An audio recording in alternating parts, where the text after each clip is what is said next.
ไปทางใดเฮาก็พบเส้นทาง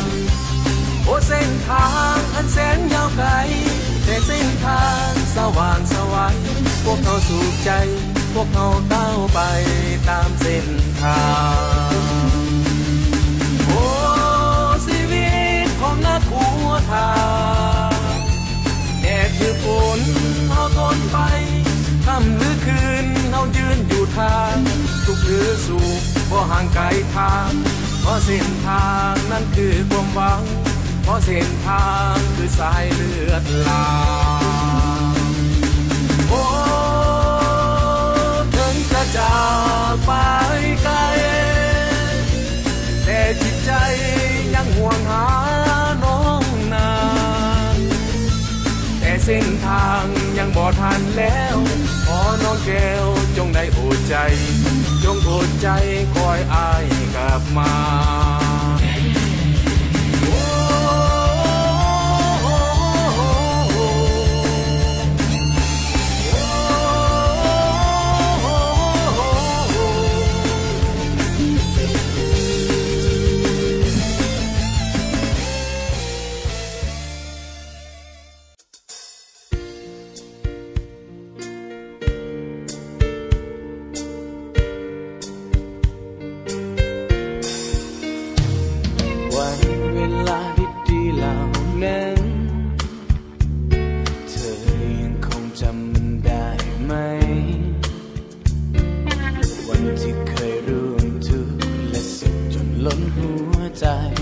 วันที่เราได้ผ่านมาด้วยกัน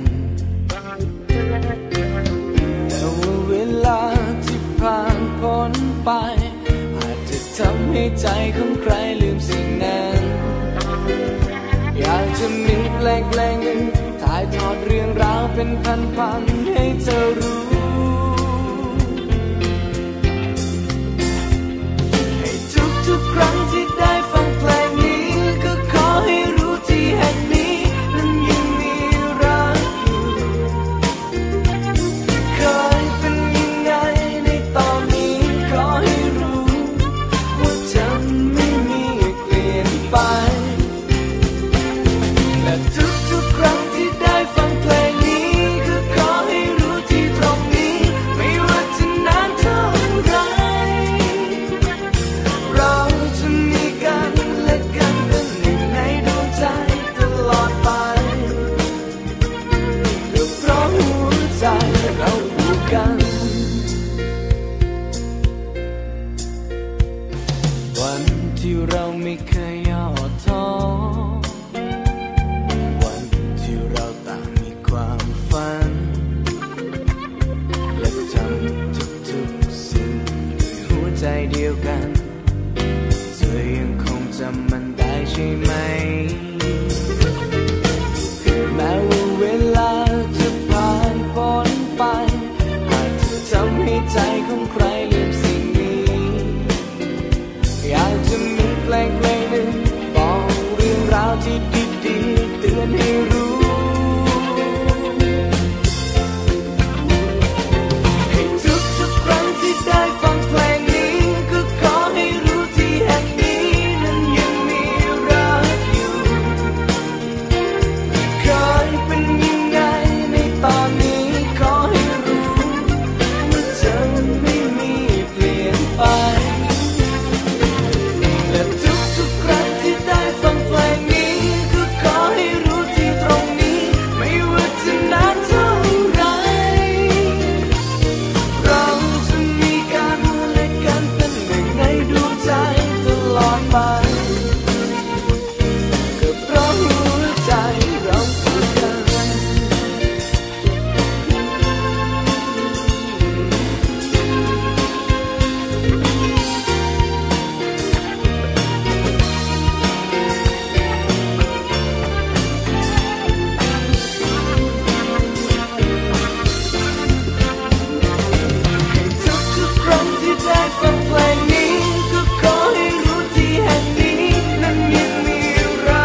วรรค์แห่งนี้